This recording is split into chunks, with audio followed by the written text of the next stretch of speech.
मंत्र जो उपदेश है सत्शिष्य के लिए, तो कर्ण मार्ग से मंत्र रूप में मंत्रार्थ का, मंत्र के उपास्य देवता का हृदय में अवतरण होता है कि नहीं होता? इसलिए नाम का उपदेश भी शिष्य के हृदय में भगवान का अवतरण है, भगवान का अवतार है।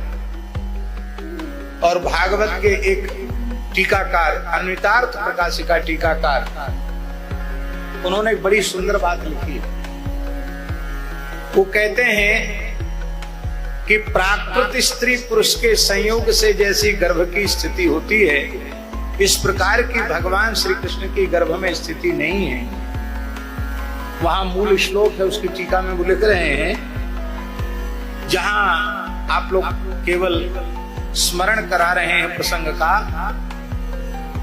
कि वसुदेव जी के परम प्रकाशमय स्वरूप को देख करके माता देवकी आश्चर्यचकित हो गई और उनकी अंजलि सहसा बन गई, और उन्होंने अपने परम प्रकाशमान तेजस्वी पति की ओर देखा तो उनके नेत्रों के मार्ग से वह तेज भगवती देवकी के नेत्र मार्ग से उनके गर्भ में स्थापित हो गए। ऐसा महाराज जी अन्वितार्थ प्रकाशिका टीकाकार लिख रहे हैं। तो महाराज जी वहां टीका में उदाहरण दे रहे हैं, जैसे गुरु मंत्रोपदेश के काल में शिष्य के कर्ण मार्ग से मंत्र के रूप में उसके हृदय में भगवान की प्रतिष्ठा करता है, ठीक इसी प्रकार से भगवान का तेजोमय स्वरूप वसुदेव जी में अवतरित हुआ, और वसुदेव जी के नेत्रों से फिर उनके नेत्रों की में जाकर के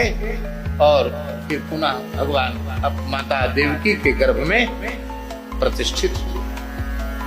तो मंत्र के रूप में, कथा के रूप में, नाम के रूप में, कीर्तन के रूप में यह अवतरण है।